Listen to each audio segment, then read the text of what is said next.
नमस्कार विद्यार्थी मित्रांनो, आज आपण पाहणार आहोत इयत्ता चौथी विषय मराठी कविता 21वी आभाळ माया या कवितेचा स्वाध्याय। कवितेचे कवी आहेत कवी विलास सिंदगीकर।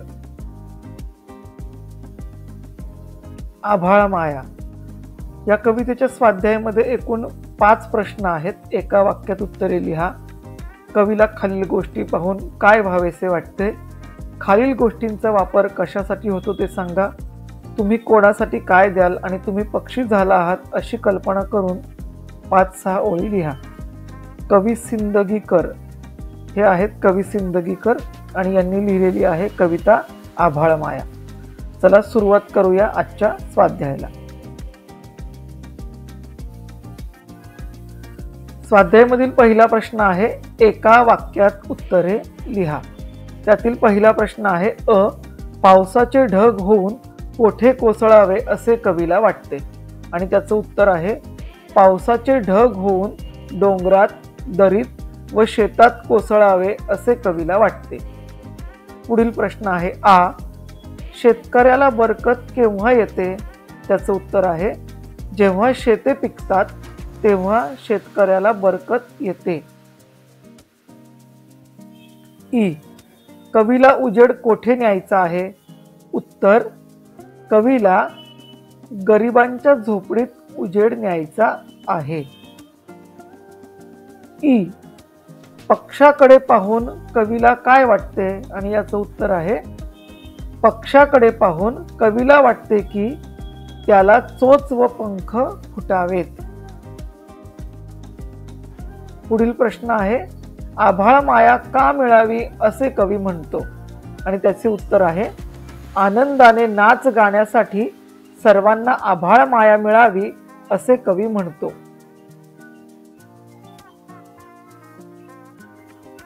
प्रश्न दुसरा कवीला खालील गोष्टी पाहून काय व्हावेसे वाटते? पाऊस। कवीला पाऊस पाहून पावसाचे ढग बनावेसे वाटते।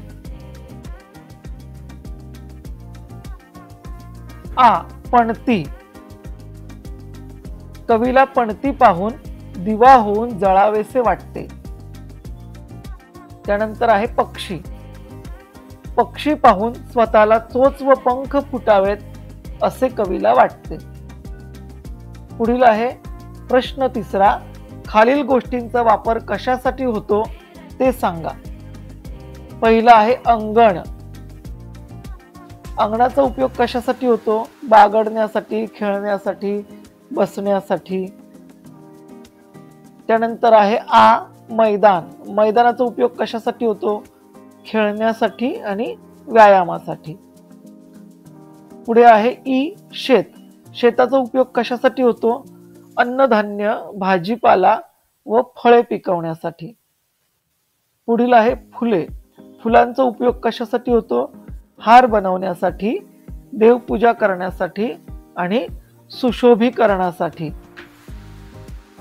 तुम्हाला यापेक्षा आणखी उपयोग माहिती असतील तर तुम्ही ते लिहू शकता। पुढचा आहे दिवा। दिव्याचा उपयोग कशासाठी होतो? प्रकाशासाठी आणि देवपूजेसाठी।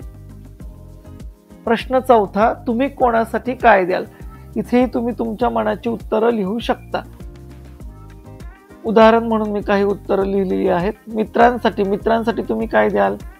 तर मित्रांसाठी मी खाऊ देईल, त्याच्याकडे पुस्तक नसेल तर पुस्तक देईल, त्याने डबा आणला नसेल तर त्याचा डबा शेअर करेल, त्याच्याकडे नसलेली एखादी वस्तू जी तुमच्याकडे आहे तीही तुम्ही देऊ शकता।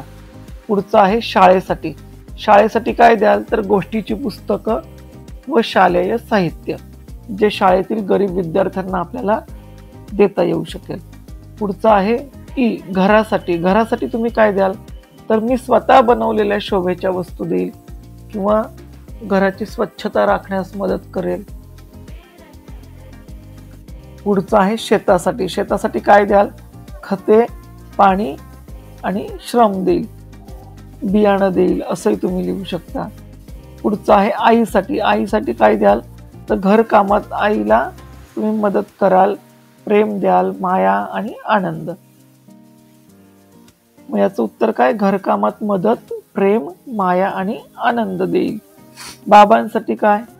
बाबांसाठी पण प्रेम, माया, आनंद आणि सेवा देईल. पुढील प्रश्न आहे प्रश्न 5वा. तुम्ही पक्षी झाला आहात अशी कल्पना करून 5-6 ओळी लिहा. आता हे तुम्ही तुमच्या कल्पनेने, तुमच्या मनाने लिहू शकता. इथे उदाहरण दाखल मी एक उतारा लिहिला आहे, तो आपण वाचूया. मी पक्षी झालो तर. मी पक्षी झालो तर खूप मज्जा येईल. मी निळ्या आकाशात उंच उंच उडेल. झाडांच्या फांद्यांवर घरटी बांधून राहीन. झाडांची गोड गोड फळे मला खायला मिळतील. निसर्ग पाहण्यासाठी मी दूर दूर देशांमध्ये जाईल. गोड गोड गाणी गाऊन मी लोकांना आनंद देईल. मी पावसाच्या थेंबांशी खेळेल. उन्हात पंख पसरवून आराम करेन. मला हवं तिथे उडत उडत जाता येईल. मला कुणीही अडवू शकणार नाही. अशा प्रकारे मी पक्षी झालो तर माझे आयुष्य खूप सुंदर आणि आनंदी असेल. हे मी उदाहरण म्हणून लिहिलंय. तुम्ही यापेक्षा वेगळ्या कल्पना इथे मांडू शकता. चला, या ठिकाणी आपल्या या पाठाचा स्वाध्याय संपला आहे. व्हिडिओ आवडला असेल तर लाईक आणि शेअर करा. पुन्हा भेटूया. धन्यवाद.